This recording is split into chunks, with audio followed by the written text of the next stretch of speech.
আসসালামু আলাইকুম। জামাত বিএনপির জোট এটি আজকের কথা নয়।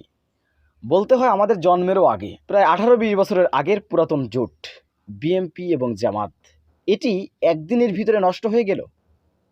আপনাদের মনে হয় আমির জামাত ডাক্তার শফিকুর রহমানের মতন মানুষ বিএনপির বিরুদ্ধে কথা বলছেন এমনিতেই, যিনি আওয়ামী লীগ এত কিছু করার পরেও তাদের বিরুদ্ধে প্রতিশোধ নেননি, কিন্তু সেই ব্যক্তিটি বিএনপির বিরুদ্ধে কথা বলছেন।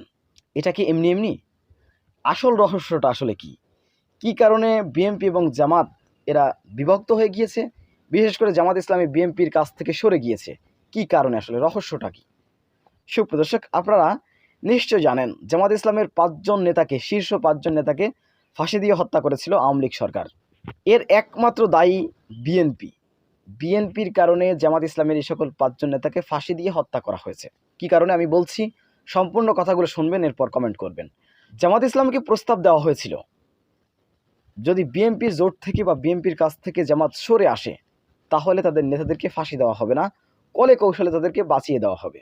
জামাত ইসলাম তাদের নীতি নৈতিকতার পরে অটুট ছিল, তারা তাদের আদর্শ থেকে বিচ্যুত হয়নি এবং বিএনপির সাথে কমিটমেন্ট করা, যার কারণে জামাত ইসলাম তাদের আদর্শ থেকে, তাদের সাথে প্রতারণা বেইমানি করেনি। তাদের নেতাদের ফাঁসি দেওয়া হয়েছে, তারপরেও তারা কিন্তু এমন কার্যক্রম করেনি।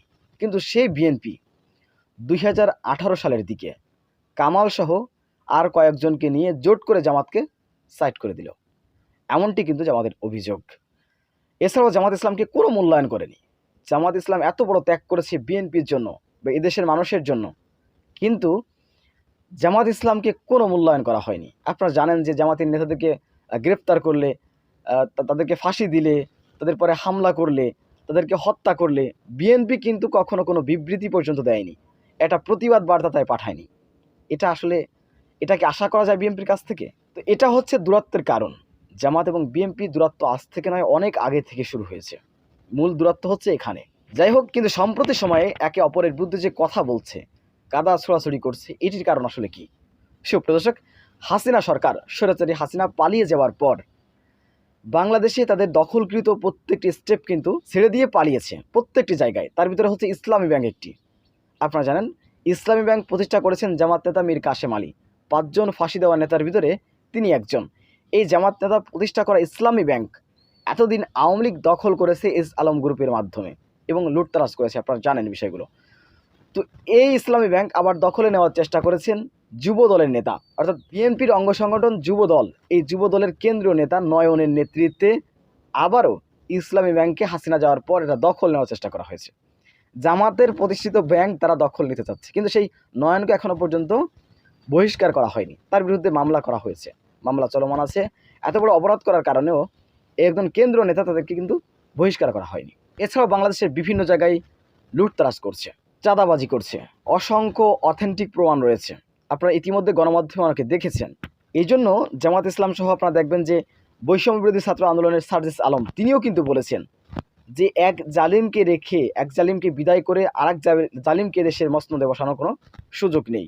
মানুষ, এদেশের হাজার হাজার মানুষ জীবন দিয়েছে, মানুষের জীবনকে এত পানি পানি নাকি? আমরা বৈষম্য বিরোধী আন্দোলন করে নিজেদের জীবনের রিস্ক নিয়ে, মানুষের জীবন দিয়ে, রক্ত দিয়ে, ঘাম দিয়ে, হাত পা হারিয়েছে, এত কিছু, এত ত্যাগ করার পরেও হাসিনাকে আমরা সরিয়েছি কী কারণে? তার সাথে কি আমাদের ব্যক্তি শত্রুতা এদেশের জনগণের আছে? নেই। তার একমাত্র কারণ সে স্বৈরাচার, সে দখলবাজ, সে অন্যায় অনিয়ম করার কারণে তাদেরকে দেশের মানুষ ঝাড়ু দিয়ে পিটিয়ে তাদেরকে কিন্তু বিতাড়িত করেছে। এখন একই কাজ যদি অন্য দল করে, আমরা কি জীবন দিয়েছি, রক্ত দিয়েছি, ঘাম দিয়েছি, হাত পা হারিয়েছি, কি আবারও আর একটা ফেসিস্ট বা হাসিনার মতন একটি ফেসিবাদ তৈরি করবে এমন দলকে আমরা ক্ষমতা আনবো?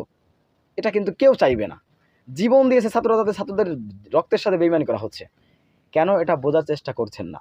তারেক রহমান বারবার বলছেন, তারেক রহমান কিন্তু বিষয়গুলো বারবার বলছেন এবং তার কাছে কিন্তু খবরগুলো পৌঁছে যাচ্ছে। বিএনপি নেতাদের অবস্থা খারাপ হবে যারা এই ধরনের কার্যক্রম করছেন।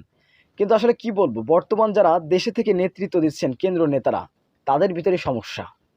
দেখেন, এই সালাউদ্দিন নামের বিএনপির এক কেন্দ্র নেতা, তিনি গুম ছিলেন এবং ভারতে ছিলেন, সম্ভবত ভারতে ছিলেন। তো এই নেতা তিনি এলাকায় যে শোডাউন দিয়েছেন এস আলম গ্রুপের এই দখল করা একটি গাড়িতে, সেটা তিনি বলছেন যে আমি এই বিষয়ে জানি না। আপনারা কিন্তু ইতিমধ্যে দেখতে পেয়েছেন, ফেস দ্য পিপল সহ বাংলাদেশের জাতীয় গণমাধ্যমগুলোতে কিন্তু বিষয়গুলো উঠে এসেছে। এই যে কাজগুলো, একজন কেন্দ্র নেতা সে যে কাজটা করলো, তার গাড়ি পর্যন্ত একটা লুট করা গাড়ি। এটা কেমন হলো? বিএনপি কিন্তু এদেশের সবথেকে জনপ্রিয় সংগঠন, কিন্তু তাদের এই যে আওয়ামী লীগের মতন কিছু আচরণের কারণে, আমি বলবো না যে পুরোপুরি আওয়ামী লীগ, পুরোপুরি না, আওয়ামী লীগ আর বিএনপি অনেক ব্যাস কম, অনেক ব্যবধান আছে। বিএনপির আওয়ামী লীগের মতো এত শয়তান, এত স্বৈরাচারী বিএনপি কোনোদিন হতে পারবে না চাইলেও। যাই হোক, তবুও যতটুকু আছে তাদের এই নেতাগুলোকে বহিষ্কার না করলে, যাদের বিরুদ্ধে অভিযোগ করা হয়েছে তারা সরাসরি ধরনের কার্যক্রমের সাথে যুক্ত, তাদেরকে যদি বিএনপি বের করে না দেয়, তাদেরকে যদি দলে রাখে, তাহলে বিএনপি বড় ধরনের ভুল করবে। আর যার ভুলের মাসুল কিন্তু বিএনপিকে দিতে হবে। যেটা সত্য কথা সেটা বলতে হবে। দর্শক, এখন আপনারা বিচার করবেন, এটা আমার কার্যক্রম থেকে, আমি আমার রিসার্চ থেকে, আমি আমার সোশ্যাল মিডিয়া অ্যাক্টিভিটিস থেকে আমি কিন্তু পেয়েছি এই তথ্যগুলো, যার কারণে সেগুলো আপনাদের মাঝে আমি দেওয়ার চেষ্টা করেছি। এটা আপনারা কীভাবে দেখছেন? অবশ্যই আপনাদের মূল্যবান মন্তব্য কমেন্ট বক্সে জানাবেন। সবসময় সত্য নির্ভেজাল তথ্য পেতে স্বাধীন বাংলা ইউটিউব চ্যানেলটি সাবস্ক্রাইব করে আমাদের সাথে থাকুন। আসসালামু আলাইকুম রহমতুল্লাহি ওয়া বারাকাতুহু।